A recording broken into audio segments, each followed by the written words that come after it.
Sa video na ito ay pag-uusapan po natin ang napakainit na usapin dito sa mundo ng crypto. At ito po ay tungkol sa posibleng bull run ni XRP na ayon sa ilang eksperto kung saan ay maaring umabot ng hanggang $10. Pero ang mas nakakagulat ay marami raw ang mamimiss ang pagkakataong ito dahil sa sobrang paghihintay sa pagbagsak ng presyo. Ano nga ba ang kasalukuyang kalagayan ni XRP? Tama ba ang desisyon ng mga naghihintay ng crush bago bumili? Kaya yan po ang ilan lamang sa mga katanungan na siyang ating pag-uusapan sa video na ito. Pero bago po tayo magpatuloy ay pakibasa na lamang po muna ang disclaimer dito po sa ibaba ng ating screen. Ayan, bago po natin umpisahan ang tungkol sa pahayag ng analyst dito ay balikan po muna natin ang naging galaw ni XRP nitong mga nakaraang taon. Nito pong January 2025 ay tumaas po si XRP sa local peak price na $3.40. Matapos po nito, bumagsak siya sa presyong nasa paligid ng $2 at nanatili ito sa consolidation o pahingang galaw sa loob ng 6 na buwan or 6 months. Pero nitong nakarang linggo lamang ay nag-surge po ulit sa XRP at umabot na po siya sa bagong yearly high na $3.66. Ibig sabihin ay bumabalik na po ang kanyang momentum at maaring simula pa lang ito ng isang malaking rally. Ngayon ay bakit po ba marami ang umaasang babagsak muna itong si XRP? Ayon sa mga eksperto, maraming investors ang hindi agad bumibili ng XRP dahil umaasa po silang babagsak muna ito. Isa sa mga analyst ay nagsabi na si XRP ay overbought na raw o sobra ng mataas ang presyo kumpara sa tunay na halaga nito. Dahil dito, ang iba ay nag-aabang ng pababa para makabili sa mas murang presyo. Pero ang tanong, paano kung hindi po siya bumagsak at bigla na lang itong umakyat hanggang $10? Yan, may mga basihan ba ang mga nag-aabang ng price crush? Oo, meron naman po silang basihan. Sa kasaysayan po ni XRP ay madalas siyang bumagsak ng malalim pagkatapos ng matataas na rally.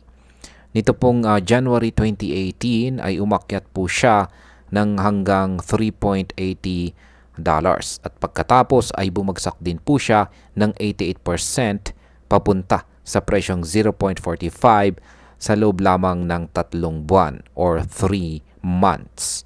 Muli noong April 2021, umabot po siya sa presyong $1.96 pero bumagsak din po siya ng 74% sa loob ulit ng 3 buwan or 3 months.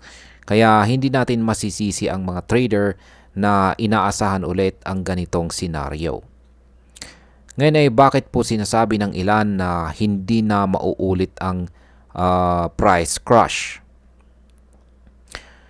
Yan, ayon po sa ilan ay panahon na raw para baguhin ang pananaw. Sabi po ni Ginoong Das TBC, isa po siyang kilalang crypto analyst, ay siya po ay nagsabing hindi raw basta-basta mauulit ang malalim na pagbagsak na ito. Ganon din ang sinabi ni Ginoong Eduardo Farina. Isa rin po siyang kilalang XRP supporter at saka commentator. Nito pong April pa lang ay sinabi na ni Ginoong Farina na ang pagbili po ng XRP sa presyong $2 ay parang pagbili ng Bitcoin sa presyong $100. Sa panahong iyon, si Bitcoin ay nasa $106,000 na. Kaya kung bumili ka noon pa, panalo ka na. Ganon din raw ang pwedeng mangyari kay XRP. Ngayon ay gaano po kalaki ang kailangang itaas ni XRP para maabot ang presyong $10? Sa ngayon ay nasa $3.57 ang presyo ni XRP.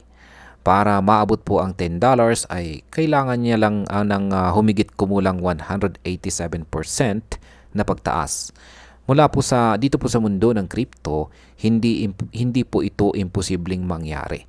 Lalo na kung tuloy-tuloy ang interest mula sa community at kung maganda ang development sa kaso ng Ripple laban sa SEC.